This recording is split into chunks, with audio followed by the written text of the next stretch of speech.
Have you ever stood at a major professional crossroads, armed with endless data, market reports, and expert advice? And yet, you feel completely frozen. We tell ourselves we are just doing due diligence. We wait for the fog to clear. We wait for the perfect, flawless plan. But here is the uncomfortable truth. You do not lack information. You are just terrified of making the wrong choice. It is a sophisticated psychological defense mechanism, and it has a name: analysis paralysis. Welcome to ThriveCast. In today's episode, we are tearing down the illusion of perfectionism. We explore why a flawed plan violently executed today will always beat a perfect plan executed next week, and how to finally break the spell of overthinking. Let's dive in. Welcome to the debate. Picture this. You are standing at a literal crossroads. Right, the defining moment. Exactly. It's the defining moment of your professional life. So maybe you're deciding on a massive business investment or a career move that will basically dictate your trajectory for the next decade. High stakes? Very high stakes. But instead of clear, readable signs pointing you toward your destination, you're buried under a mountain of conflicting data.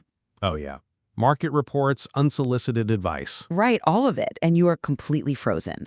The phenomenon we are exploring today is analysis paralysis. Which we've all experienced. We all know the destruction it causes, the missed opportunities, the stalled projects.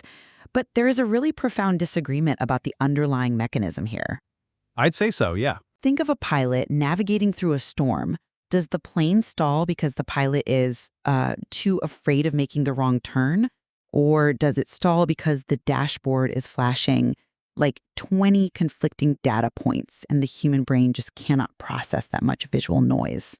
That is the exact question. Right. So I am going to argue that perfectionism and this deeply ingrained psychological fear of making a mistake is the fundamental engine driving this paralysis. And I contend that what we are calling paralysis, well, it actually stems from a structural failure.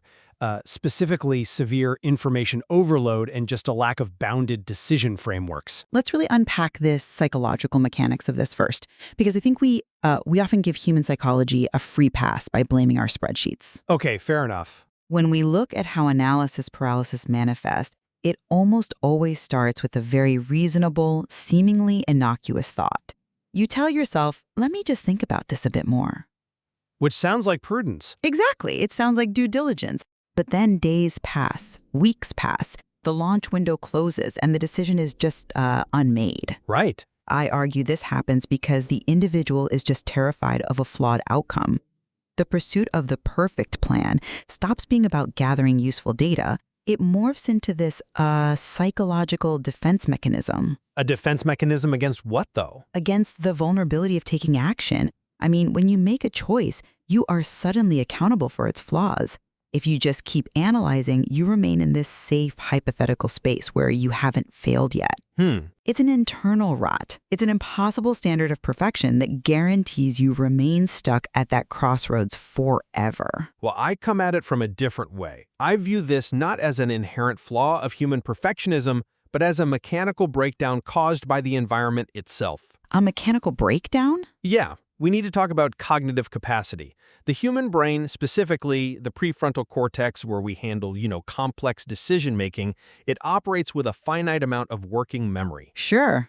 It is exactly like a computer's RAM. If you open 5 browser tabs, the computer runs perfectly. Right. But if you open 500 tabs of real-time market data, competitive analysis, financial forecasting, the system does not fail because it's afraid of making a mistake. It fundamentally freezes because it has run out of processing power. But is a business decision really analogous to just opening browser tabs? It is when you look at the sheer volume of inputs. When a professional is making a high-stakes investment, deep, rigorous analysis isn't a psychological defect. It is a highly rational, entirely appropriate response to extreme risk. Okay, but The paralysis only occurs when individuals lack the structural boundaries needed to process that massive cognitive load. It's the excessive alternatives that crash the system. I see why you think that, but let me give you a different perspective. Go for it. If this is purely a structural issue, if it's just, a matter of having too much data and needing better filters, why does the foundational philosophy of overcoming this paralysis require us to accept imperfection?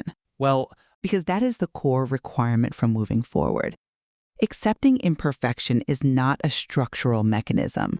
You do not tweak a spreadsheet to accept imperfection. No, but That is a profound psychological shift. It requires the individual to surrender the illusion of absolute control over the future. it is a psychological realization, sure, but I would argue it's one entirely necessitated by a structural reality.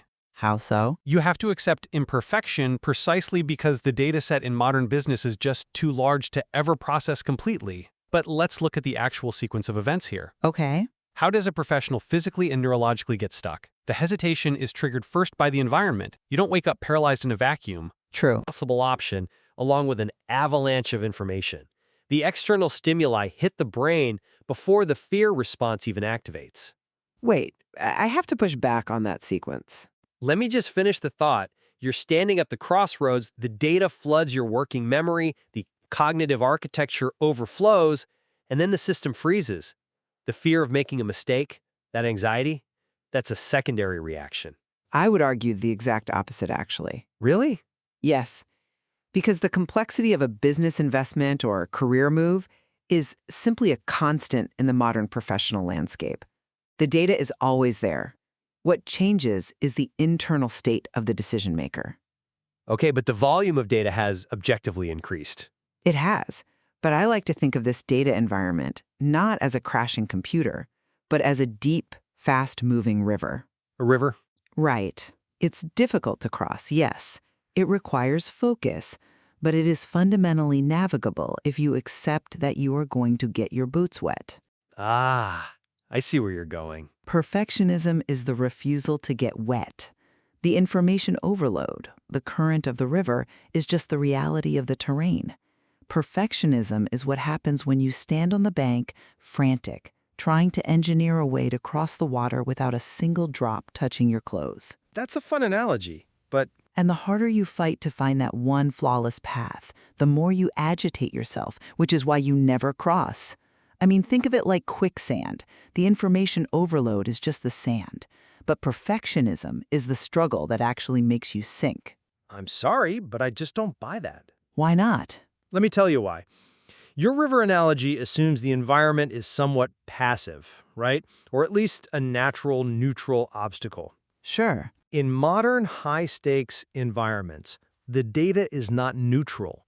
It is actively designed to highlight risk and demand attention. We are talking about algorithms, predictive models, risk assessments that aggressively compound.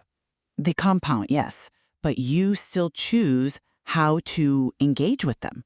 But when a professional starts analyzing an acquisition, every new piece of data introduces 3 new variables. It's a structural feedback loop. It isn't that the professional is frantically demanding a flawless path. It's that the math of the decision literally becomes impossible to solve without an artificially defined boundary. But if they weren't perfectionists, they wouldn't try to solve the impossible math. If you take a perfectly healthy, incredibly decisive mind, someone with 0 perfectionist tendencies, and you put them into an environment with infinite, unweighted variables, their prefrontal cortex will still freeze. I disagree. The paradox of choice dictates that beyond a certain number of options, human beings just lose the ability to differentiate value. Yet, if we examine the actual impact on professional outcomes, the reality points to a deeply self-destructive behavioral pattern, not just a mathematical error. Self-destructive? Absolutely. We know what happens when analysis paralysis takes hold. You get missed important opportunities, slowing work pace, a complete loss of mental peace, and deeply negative impacts on the business. Right, those are the symptoms. They are the direct casualties of demanding perfection. A rational actor processing complex math, like you suggest, would eventually recognize the diminishing returns of their analysis. You would think so. They would calculate that the cost of gathering more data now outweighs the benefit, and they would act. But the perfectionist can't do that calculation. They're so terrified of the negative outcome of a wrong choice that they ironically guarantee a negative outcome through total inaction. The delayed product launches, the evaporating market windows, these are the heavy prices paid for an internal refusal to be fallible. That is a compelling argument, but have you considered the actual motivation behind that overanalysis? To avoid failure. You are framing this entirely as a self-destructive pursuit of an impossible ideal. I reframe it as responsible risk management that has simply hit its structural limit. Responsible risk management that destroys the project? Why do professionals overanalyze a massive business investment in the first place? Precisely because they want to avoid those exact negative business impacts you just listed. But they cause them anyway. Yes, but they know that a rushed, poorly analyzed investment can bankrupt a company or derail a career permanently. In the modern economy, risk is highly asymmetrical. One bad move can wipe out 10 good ones. True, but inaction is a move. Sure, but the paralysis you see is an unintended byproduct of a very necessary survival instinct. The amygdala perceives the career choice as a literal threat to survival, and it demands more information to secure safety. So they're just protecting the enterprise? Exactly. It's a protective mechanism that is overloaded because the data has no endpoint, not a destructive urge to be flawless. I'm just not convinced by that line of reasoning, because practically speaking, the ultimate outcome is indistinguishable from self-sabotage. Indistinguishable how? If you are standing frozen at the crossroads, the intention behind your paralysis doesn't matter to the passing traffic. Well, intention matters if we want to solve the problem. But whether you failed to make the investment because you were maliciously trying to tank the company or because you were so paralyzed by your quote-unquote risk management that the opportunity evaporated, the opportunity is still completely gone. Yes, the outcome is the same. The market does not validate your protective intention. It only registers your absence. If this hesitation destroys mental peace and slows down the work pace to a halt, it tells us something. Which is? Regardless of how we rationalize our inaction is due diligence. If it stems from an inability to make a call without absolute certainty, it's a psychological barrier. It's an internal wall that must be dismantled. You cannot just tune up the spreadsheet. You have to fix the user's relationship to failure. Which brings us directly to how we actually intervene, right? If we look at the most effective ways to break out of this paralysis, the solutions are overwhelmingly structural. I wouldn't say overwhelmingly. Oh, I would. Think about the most reliable methods. Setting clear, definitive goals. Narrowing the options down to a strict 2 or 3. Enforcing a hard time limit. Yes, those are standard solutions. And they are undeniably structural interventions. By setting clear goals, you create a heuristic filter that automatically discards irrelevant data. Sure. By limiting options to 2 or 3, you're artificially bounding the choice architecture to fit within human cognitive limits. You're literally reducing the RAM requirements of the decision. Okay, but... And by establishing a time limit, you physically cut off the infinite feedback loop of new data gathering. This is the blueprint for building a better container for our analysis. It is a container, yes. Right, the solution isn't to put the executive on a couch and cure their deep-seated fear of failure. The solution is to change the parameters of the problem so the brain can actually compute it. That's an interesting point, though. I would frame the function of those limits very differently. How so? You're looking at the mechanical application of those steps while ignoring the philosophical intent behind them. Yes, limiting options and setting deadlines are structural moves, but why do they work? Because they limit cognitive load. No, they work because they are behavioral forcing functions designed to actively kill the perfectionist urge. Kill the urge? Yes. You don't set a time limit merely to optimize your data processing or save RAM. You set a time limit because you must force yourself into a corner where you have no choice but to accept that no decision will ever be perfect. A time limit dictates that when the alarm rings, you take the absolute best available option, flawed as it may be, and you adjust later. Adjust later. That phrase right there, adjust later, is the absolute antithesis of perfectionism. It's an explicit admission of human fallibility. It shifts the entire burden of success from the planning phase to the execution phase. But think about the underlying mechanism here. You only have the psychological confidence to adjust later if you have utilized those structural constraints to ensure your initial options are viable. I don't follow. You cannot blindly embrace imperfection and just wing it if you're choosing from 50 unvetted, high-risk alternatives. That's just reckless gambling. Obviously, you need to vet your options. Right. So limiting the options to 2 or 3 highly vetted choices is what makes the acceptance of imperfection psychologically safe.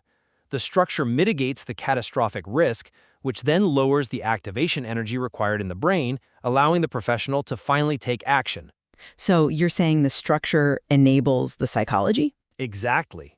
The external system has to protect the internal psychology, not the other way around. If you don't build the container, the mind will always spill over. And I would counter that the external system only works if the internal psychology permits it to function. What do you mean? You can hand a true perfectionist a beautifully curated list of only 2 options, give them a strict deadline, and completely isolate them from external data. And they'll make a choice. No, they will still spend the entire allotted time agonizing over which of those 2 options is the guaranteed flawless path. They will entirely miss the deadline anyway because the friction isn't in the amount of data, the friction is in the refusal to be wrong. I see. Taking small steps, moving forward with incomplete information, this demands that we shift our entire professional worldview away from theoretical flawlessness.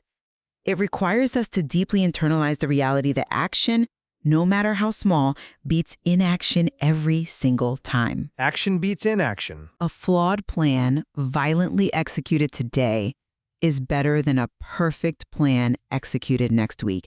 That is a mindset, not a structural framework. Well, on that specific point about action beating inaction, we achieve perfect convergence. Good.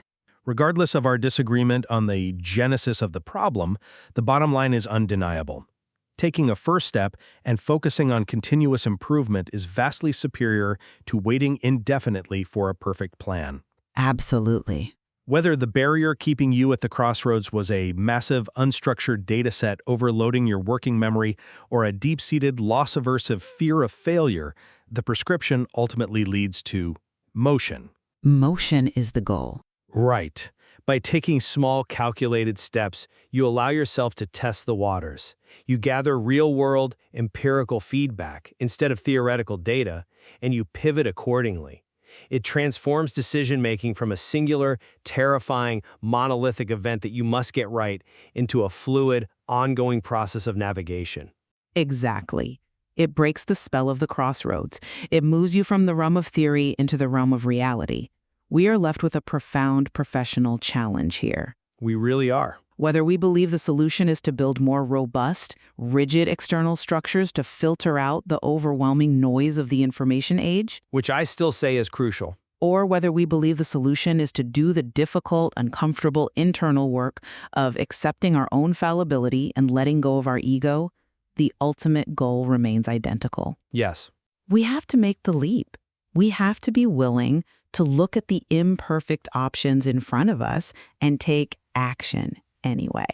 It is a continuous, incredibly delicate balancing act in any professional life. We absolutely must respect the complexity of the data and the severe asymmetry of modern risks. Definitely. We have to utilize strong, intelligent frameworks to manage our choices and protect our organizations. But we have to do so without letting those very frameworks become prisons of our own making. We have to know when to stop analyzing and start executing. It seems the tension between thorough, responsible analysis and timely, decisive execution is an unsolvable equation. It's one we simply have to navigate anew with every major decision we face. Every single time. As you stand at your own professional crossroads, surrounded by those heavy question marks and endless streams of data, you are left to decide for yourself. Are you waiting for the fog of information to magically clear, or are you waiting for the courage to step into it?